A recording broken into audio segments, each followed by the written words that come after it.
अशा लोकांची जागा तुम्ही स्वतःच्या नावानं राज्यमंत्र्यांनी करून घेतली आहे.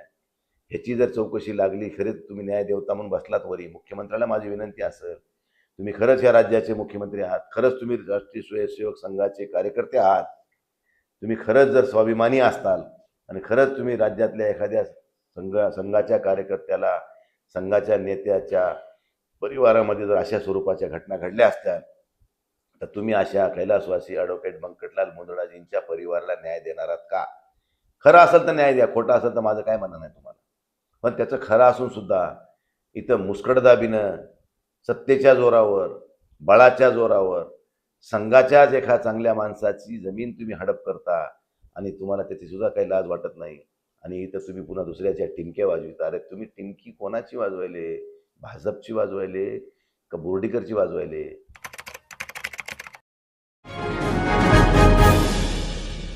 अस्सलाम वालेकुम, आदाब, नमस्कार। परभणी न्यूज महानगर में आपके साथ शेख इफ्तिखार।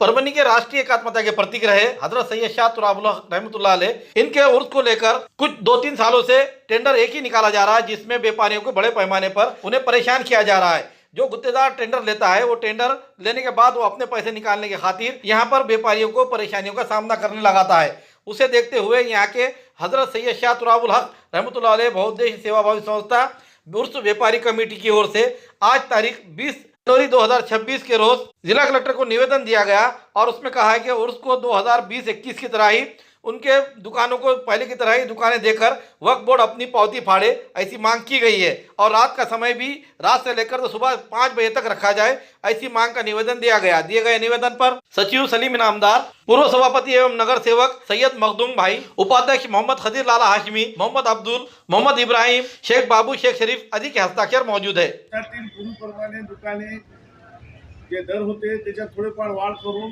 ऊसच्या दुकानदारांना देण्यात यावे, भाविकांना व देशातून कार्यकर्त्यातून लोक इथे येत आहेत शेषशाह रहमतुल्लाह अलैह यांच्या ऊसासाठी। त्यामुळे माननीय जिल्हाधिकारी चव्हाण साहेब यांची प्रत्यक्षात भेट घेऊन ऊस कमिटीच्या वतीने दर कमी करण्यात यावे अशी मागणी त्यांच्याकडे आज रोजी आम्ही सर्वच्या वतीने करण्यात आली आहे।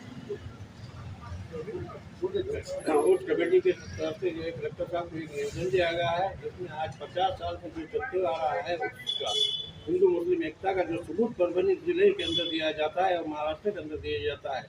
वक्फ बोर्ड ने जो है यहाँ पर एक तमाशा बना के रखा है, जिसके अंदर उसकी कीमतें जो है टेंडर बेस पे देकर जो है व्यापारियों को परेशान किया जा रहा है, जिसकी वजह से व्यापारी परेशान होकर आना जाना बंद कर दिए हैं। लिहाजा कलेक्टर साहब ने जो बताया है कि हम जल्दी वक्फ बोर्ड को मालूम करके जो है कम से कम व्यापारी को रेट लगा के दिएंगे। ओके। परभनी जिला परिषद चुनाव के लिए उम्मीदवारों के अर्ज दाखिल करने के कुछ ही दिन बचे हुए हैं। इसी को देखते हुए सभी पार्टियां और पक्ष अपनी ताकत दिखा रहे हैं। आज शिवसेना, उबाटा और कांग्रेस, उसी तरह से राष्ट्रवादी के पक्ष के उम्मीदवारों ने अपने उम्मीदवारी अर्ज दाखिल किए हैं, तो दूसरी ओर भाजपा और शिवसेना शिंदे गठ के अभी गठबंधन के लिए बातचीत कर रहे हैं और इसी वजह से सबका ध्यान उनके युति पे लगा हुआ है, क्योंकि महानगर पालिका में भी ऐन मौके पर दोनों ने युति तोड़ दी थी, जिसमें कार्यकर्ताओं को निराशा हासिल हुई। लोगांव सर्कल से जिला परिषद के लिए अजीत अनिल राव वरपुड़कर इन्होंने भारतीय राष्ट्रीय कांग्रेस और आजाद उम्मीदवार के तौर पर 2 फॉर्म दाखिल किए हैं। ये फॉर्म दाखिल करते समय उनके साथ अनुसूचित जाति विभाग के प्रदेश अध्यक्ष सिद्धार्थ हाथी अंबेरे और अभिजीत देशमुख और सर्कल के पदाधिकारी इस समय उनके साथ मौजूद थे। इस समय उन्होंने क्या कहा, आइए जानते हैं। चारी पक्ष आहेत आणि काँग्रेस पक्ष आहे, यांच्या एकत्रितपणाने आम्ही या जिल्हा परिषदेची निवडणूक निश्चित जिंकू आणि आमच्या विचाराचा अध्यक्ष जिल्हा परिषदेच्या वरती बसेल याच्याबद्दल आमच्या सगळ्यांच्या मनामध्ये ठाम आहे। अजित वरपुडकर सारखे प्रश्नामध्ये तुम्ही छान उत्तर दिलं। एका तरुणाला काँग्रेस पक्षाने संधी दिली। काँग्रेस पक्षाने आत्तापर्यंत या गोष्टीची नेहमीच काळजी घेतलेली आहे की तरुण जे सामाजिक कार्यामध्ये, समाजकार्यामध्ये, समाजामध्ये कार्यरत असतात त्या तरुणांना एक राजकीय व्यासपीठ हे आपण हक्काचं त्यांच्या योग्य वयात हे मिळवून दिलं पाहिजे।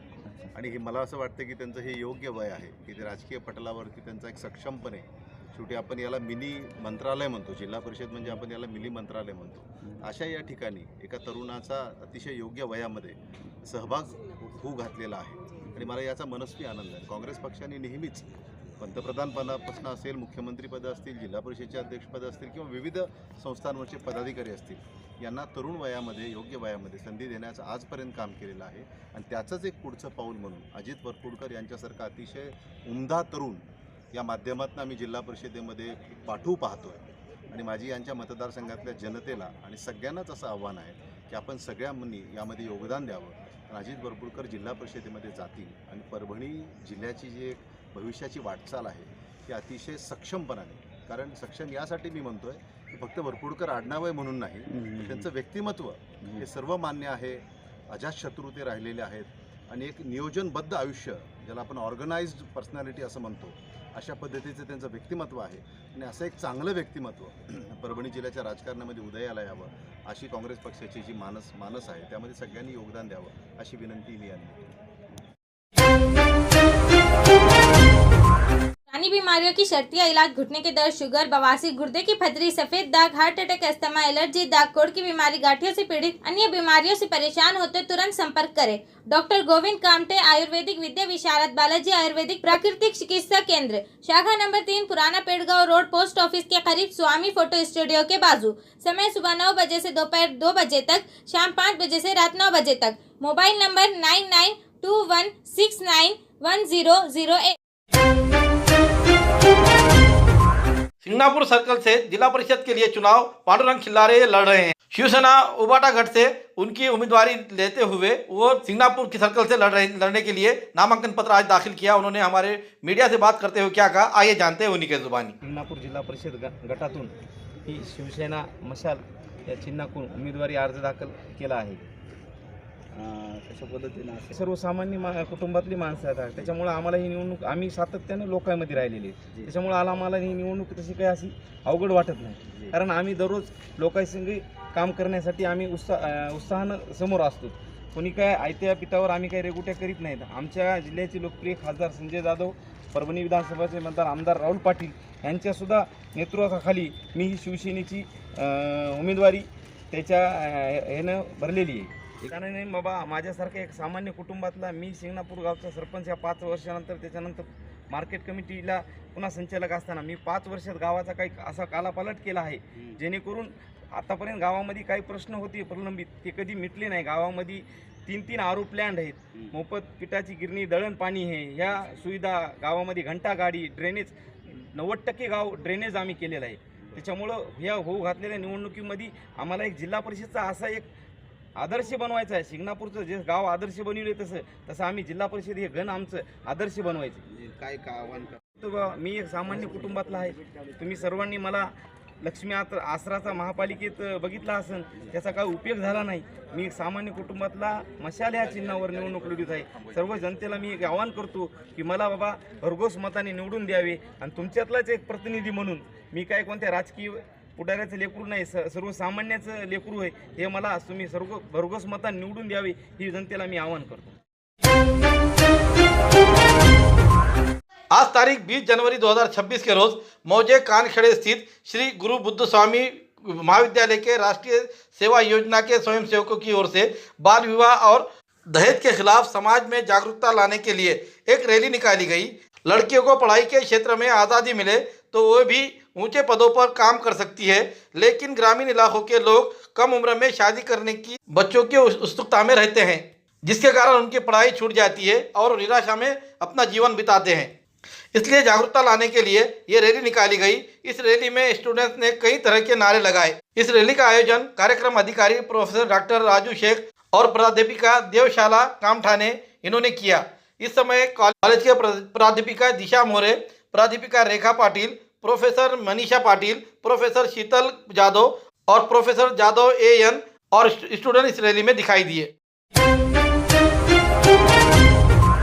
घर की रौनक और शान बढ़ाने आ गया है जनता इंटरप्राइजेस। फर्नीचर से लेकर इलेक्ट्रॉनिक तक के सभी सामान एक ही जगह, एक ही छत के नीचे, मार्केट प्राइस से बिल्कुल कम कीमत में, बजट फ्रेंडली, कम बजट में सजाए घर शानदार। घर के लिए ले रहे हैं फर्नीचर तो आज जनता इंटरप्राइजेस में, क्योंकि यहाँ हर सामान मार्केट के दामों से कम और अच्छा मिलेगा। जनता इंटरप्राइजेस में इलेक्ट्रॉनिक सामान, fridge, TV, washing machine, cooler, AC वगैरह बेड, डबल बेड, हाई ग्लॉसी बेड, सागवान बेड, पार्टिकल बेड, सिंगारदान, अलमारी ऑफिशियल से लेकर 4 डोर तक की मिलेगी। मनचाहे कलर्स, मनचाहे डिजाइन में। सोफा, कॉर्नर सोफा मात्र 7,000 से लेकर 30,000 तक, हर कलर हर डिजाइन में। सभी प्रकार की चेयर्स, सेंटर टेबल और खास ऑफर, फर्नीचर की खरीदी पर 20% डिस्काउंट। इतना ही नहीं, रूम सेट की खरीदी पर 10 पीस वाला दुल्हन सेट एकदम फ्री फ्री फ्री फ्री। तो देर किस बात है, आज ही खरीदी कर ले आए एकमात्र फर्नीचर शोरूम से, all in one furniture. Address Vidyanagar road, Sarfaraz Nagar, हरे झंडे के पास, गली नंबर 3, परभनी। अधिक जानकारी के लिए संपर्क करें। मोबाइल नंबर मोहम्मद रईस 8624985451, मोहम्मद अल्तमश 8010433130। आहे आणि महापालिकेमध्ये जी शिवसेना आणि काँग्रेस एकत्र लढली, आता काय परिस्थिती असणार आहे या निवडणुकीमध्ये? प्रथम तर महानगरपालिकेमध्ये आम्ही सामंजस्यानं ह्या ठिकाणी आम्ही भूमिका घेतली आणि चांगले आम्हाला यश मिळाले. त्याच पद्धतीनं आम्ही उद्या होऊ घातलेल्या जिल्हा परिषदेच्या निवडणुकीसुद्धा त्याच धर्तीवर आम्ही चालणार आहोत. शेवटी काय काय भूमिका ठरते ते नंतर ठरेल, पण आम्ही तर महाविकास आघाडी म्हणूनच या ठिकाणी सुद्धा लढण्याचा आमचा मानस आहे आणि मला खात्री आहे की आम्ही सगळेजण एकत्र लढून या जिल्हा परिषदेवर सुद्धा आम्ही महाविकास आघाडीचा चेहरा पडतो. किती जागा लढण्याचं आपलं निश्चित आहे? मशाल किती जागावर लढणार आहे? काँग्रेस किती जागा? आता तुम्हाला आम्ही परवा दिवशी सांगू नेमके किती लढणार आहेत. आज उद्या शेवट आहे बोलायचं. आणखीन काही उमेदवार शोधू. एकाही राजकीय पक्षाला 54 उमेदवार भेटणार नाही. भारतीय जनता पार्टीला सुद्धा 54 उमेदवार भेटणार नाही, पैसे असून सुद्धा. त्यामुळं निवडणुका ह्या काही एवढ्या काही सोप्या राहिलेल्या नाहीत. निवडणुका खर्चिक झाल्यात आणि त्यामुळं उमेदवार उभं टाकताना नको बाबा आपले काही खरं नाही, आपल्याजवळ पैसे नाही, त्यामुळे न लढलेलं बरं, अशी मानसिकता सर्वसामान्य उमेदवारामध्ये झालेली आहे. ज्या पद्धतीने नगर परिषद असेल, महानगरपालिका निवडणुकीमध्ये पूर्वी भाजपकडून मोठ्या प्रमाणावर आमिष असतील, पैशाचा वापर असेल, हे सगळ्या गोष्टी करण्यात आल्या. आता काय वाटते पुढे या निवडणुकीमध्ये सुद्धा तसंच आव्हान तुमच्यासमोर असेल? तसंच असणार आहे. बाकी काय भारतीय जनता पार्टीची कार्यकर्ता टू पार्टी ही संकल्पना संपलेली आहे. भारतीय जनता पार्टीला कार्यकर्त्यातून संघटना उभी करायची हे ठेवायचंच नाही आहे. डायरेक्ट पैसे घे, काम कर, उभं राह, एवढंच त्यांना राबवायचे. कारण ते कोणाला 5 वर्ष 10 वर्ष चोंबाळीत बसणार नाहीत. आता कार्यकर्त्यांनी भारतीय जनता पार्टीच्या फक्त सतरंजा उचलायचं काम करावं. येणारे आयरे गैरे नत्तू खैरे येऊन निवडणुका लढणार, तिची मजा मारणार आणि कार्यकर्त्यांनी त्यांच्या तोंडाकडे बघत राहायचं, अशी फक्त भूमिका भारतीय जनता पार्टीच्या कार्यकर्त्याजवळ शिल्लक राहिलेली आहे. महानगरपालिकेत तुम्ही 100 कोटी रुपये वाटले असा आरोप करण्यात येत आहे. आता मला सांगा, मी जर 100 कोटी वाटले असते तर आमचे जर पुन्हा स्पष्ट बहुमत आलं असतं. पैसे आमची वाट आहे, आमची पात्रता आहे का पैसे वाटायची? सगळ्याला कळते ना. मतदार सांगा ना, तुम्ही जरा मतदारामध्ये जरा घेऊन बाईट फिरा बरं. तुमच्या जरा थोड्या वार्डामध्ये तुम्हाला किती मतदारांना पैसे मिळाले, कोणं दिले, खाजगीत विचारा त्याला, सांगते का नाही तुम्ही बघा. आणि आम्ही वाटले असेल त्याने जर म्हणला तर तुम्ही म्हणताल ते आम्ही स्वीकार करू. पैसे वाटले हे नाही म्हणून ह्यांना माणसं तरी भेटली. त्या 12 जागा आल्यात ना, त्या पैशामुळेच आल्यात, नाही तर ह्यांची जागा बियायला उगत नव्हते. ह्यांचं पैसे नसते ना, ह्यांचं काहीच नाही. फक्त पैशाच्या ताकदीवर तेवढ्या मारल्यात. आणि उद्या जिल्हा परिषद मी तेच करणार आहेत. नगरपालिकेला तेच केलं, महानगरपालिकेला तेच केलं. त्यामुळं ह्यांच्याजवळ कार्यकर्ता नाही आहे, पैसा आहे आणि पैशाच्या जोरावर निवडणुका जिंकण्याचा त्यांचा प्रयत्न चालू आहे. पण मतदार राजा हा हुशार आहे. पैसे ह्यांचे घेतील पण मतदान शेवटी ज्याला करायचं त्यालाच करतील, असा मला आत्मविश्वास आहे. 3,000 कोटीची प्रॉपर्टी आहे. अरे ते 3,000 कोटी मी त्याला म्हणलं बाबा तुझ्याजवळ EBI CBI आहे, इन्कम टॅक्स आहे, ED आहे, सगळ्या दृष्टिकोनातून जरा माझी इन्क्वायरी कर ना. तुला जमलं तर सत्ता तुझ्या पक्षाची आहे. तू तर भारतीय जनता पार्टीचा जिल्हा अध्यक्ष आहे, पण टीमकी तर बोर्डी कशीच वाजी तू 12 महिने. म्हणजे तू बोर्डीकरचा जिल्हा अध्यक्ष आहेस का भारतीय जनता पार्टीचा, आधी हे स्पष्ट कर ना. त्यामुळे तू ज्याच्यासोबत राहतो, ज्याची तू टिमकी वाजवतो, त्याच्या किती खाली अंधारे हे बघितलं का तू? भारतीय जनता पार्टीचे संलग्न संघटनेचे जिल्हा अध्यक्ष, माजी जिल्हा अध्यक्ष आदरणीय कैलासवासी बंकटलालजी मुंदडा ह्यांच्या जागेवर भारतीय जनता पार्टीचं सध्याचं कार्यालय आहे. ती जागा त्यांची. त्याचं PR कार्ड खोटे बनवले. कोर्टात गेल्यानंतर कोर्टानं ते PR कार्ड रद्द केले. पण ते PR कार्ड रद्द केल्यावर सुद्धा त्या तिथली जागा कमी करण्यात आलेली नाही. तो अधिकारी ज्यांनी PR कार्ड यांना डुप्लिकेट बनवून दिलं होतं, तो अधिकारी निलंबित झालाय. अशा लोकांची जागा तुम्ही स्वतःच्या नावानं राज्यमंत्र्यांनी करून घेतली आहे. ह्याची जर चौकशी लागली, खरेच तुम्ही न्यायदेवता म्हणून बसलात वरी, मुख्यमंत्र्याला माझी विनंती असेल, तुम्ही खरंच या राज्याचे मुख्यमंत्री आहात, खरंच तुम्ही राष्ट्रीय स्वयंसेवक संघाचे कार्यकर्ते आहात, तुम्ही खरंच जर स्वाभिमानी असताल आणि खरंच तुम्ही राज्यातल्या एखाद्या संघाच्या कार्यकर्त्याला, संघाच्या नेत्याच्या परिवारामध्ये जर अशा स्वरूपाच्या घटना घडल्या असत्या, तर तुम्ही अशा कैलासवासी ॲडव्होकेट बंकटलाल मुंदडाजींच्या परिवाराला न्याय देणार आहात का? खरं असेल तर न्याय द्या, खोटं असेल तर माझं काय म्हणणं नाही तुम्हाला. पण त्याचं खरं असून सुद्धा इथं मुस्कटदाबीनं, सत्तेच्या जोरावर, बळाच्या जोरावर संघाच्याच एका चांगल्या माणसाची जमीन तुम्ही हडप करता आणि तुम्हाला त्याची सुद्धा काही लाज वाटत नाही. आणि इथं तुम्ही पुन्हा दुसऱ्याच्या टिमक्या वाजविता. अरे तुम्ही टिमकी कोणाची वाजवायले? भाजपची वाजवायले का बोर्डीकरची वाजवायले? तुम्ही बोर्डीकरचे जिल्हाध्यक्ष आहेत का भाजपचे जिल्हाध्यक्ष आहेत हे अगोदर स्पष्ट करा आणि मग आपण त्यावर बोलू. तर महापौर पदासाठी आरक्षण सुटणार आहे आता सत्ता तुमची आहे. किती इच्छुक आहेत महापौर पदासाठी आपल्याकडे? आणखीन काय, आता शेवटी बघा, इच्छुक 100 पैकी 100 जरी असले तरी शेवटी एक महापौर होणार आहे. आणि आरक्षण सुटल्यानंतर कोणत्या प्रवर्गाला सुटते त्यानंतर त्याची भूमिका ठरेल आणि त्या पद्धतीने त्याला आरक्षणमध्ये सगळ्याला विश्वासात घेऊन, पक्षाला विश्वासात घेऊन पक्ष जे आदेश देईल त्याप्रमाणे ह्या ठिकाणचा महापौर होईल. त्यामुळे काय अडचण असेल कारण नाही. भाजपकडून काही नगरसेवक गळाला लावण्यासाठी काही फोनाफोनी सुरू आहे. आपले सगळे 37ला 37 जे उमेदवार आलेले होते ते आहेत का सुरक्षित? आपले सगळे 37ला 37 सुरक्षित आहेत. एक अपक्ष 38वाला बी आमच्यासोबत आला आहे. आणखीन उरलेले 4 सुद्धा आमच्याकडे येतील. त्यामुळं कुठलीही अडचण येणार नाही.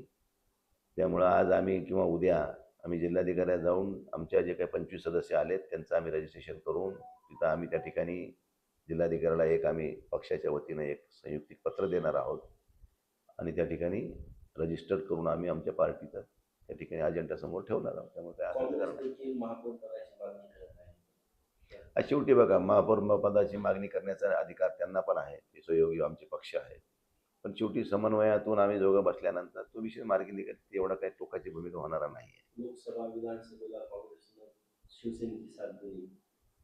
महापालिकेत देखील काही जागांवर ऍडजस्टमेंट केली, माघार घेतली काँग्रेसचं असं म्हणणं काय? भारतीय जनता आपलं काँग्रेस आणि शिवसेना उद्धव बाळासाहेब ठाकरे पक्षाच्या वतीनं आम्ही संयुक्त ह्या ठिकाणी लढलो आणि संयुक्तच महापौर होईल, संयुक्तच उपमहापौर होईल. बाकी सगळ्या महापालिकेतल्या ज्या काही स्टँडिंग कमिट्या असतील, इतर कमिट्या असतील, त्या सगळ्या संयुक्त होतील. भारतीय जनता पार्टीचा क्लेम बघा, शेवटी कोणत्याही पक्षाला आपल्या पक्षाला एखादं जबाबदारीचं पद मिळावं अशी अपेक्षा असते, त्या गैर नाही. परंतु जिथं मोठा भाऊ कोण, छोटा भाऊ कोण हे बघितल्यानंतर निश्चितच शिवसेनेच्या 25 जागा आहेत आणि त्यांच्या आहेत 12 जागा. त्यामुळे त्यांनाही हे माहिती आहे. पण आता थोडी क्लेम करावं लागते, ते भाग वेगळा. राज्यात भाजपला यश आलं पण परभणीत आलं नाही, काय कारण वाटतं? राज्यात भाजपला यश आलं पण परभणीत आलं नाही त्याचं कारण तुम्हालाही माहिती आहे, आम्हालाही माहिती आहे. कारण ह्या ठिकाणी भारतीय जनता पार्टीच्या पालकमंत्री ज्या प्रभागात राहत्यात त्या प्रभागातले ते उमेदवार निवडून आणू शकल्या नाहीत. त्यामुळे भारतीय जनता पार्टीची इथे काय परिस्थिती आहे ते त्यांनी जाणून घ्यावी.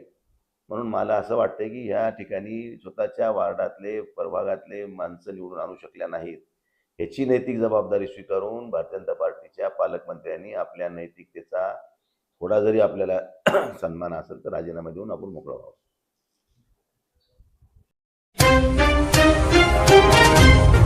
खूबसूरती का राज डॉक्टर हाशमी के पास। बालों का झड़ना, चेहरे के दाग व धब्बे, दीगर समस्याओं का इलाज हमारे पास। हमारे अपने बनाए हुए प्रोडक्ट्स 100% नेचुरल, कुदरती तौर पर इलाज बगैर किसी साइड इफेक्ट के साथ पूरी तरह से कुदरती व खालिश प्रोडक्ट्स आपके सामने बनाए जाएंगे। हमारे खुद के बनाए हुए प्रोडक्ट शिकाकाई, रीठा, आंवला, मेथी, गुड़हल के फूल, भिंगराज, एलोवेरा के जरिए हर्बल ऑयल वो हर्बल शैम्पू बालों का झड़ना व डैंड्रफ को खत्म करने के साथ सर की खुजली को खत्म करे। पतले बालों का इलाज फायदेमंद है, साथ ही बालों को लंबा, घना और खूबसूरत बनाए। चेहरे के दाग धब्बे, कील मुहासे, रूखी त्वचा वो चेहरे की झुर्रियां खत्म करे, साथ ही चेहरे को खूबसूरत बनाता है। खूबसूरती का राज डॉक्टर हाशमी के पास। हमारे पास ऑयल मशीन है जिससे हम आपके लाए गए खोपरा, कलौंजी, बादाम व अन्य सामग्री का तेल निकाल कर देंगे आपके सामने। एड्रेस डॉक्टर हाशमी मिनाज खान साहब बिल्डिंग के पीछे दरगाह रोड परभनी 8421522947 8669131304।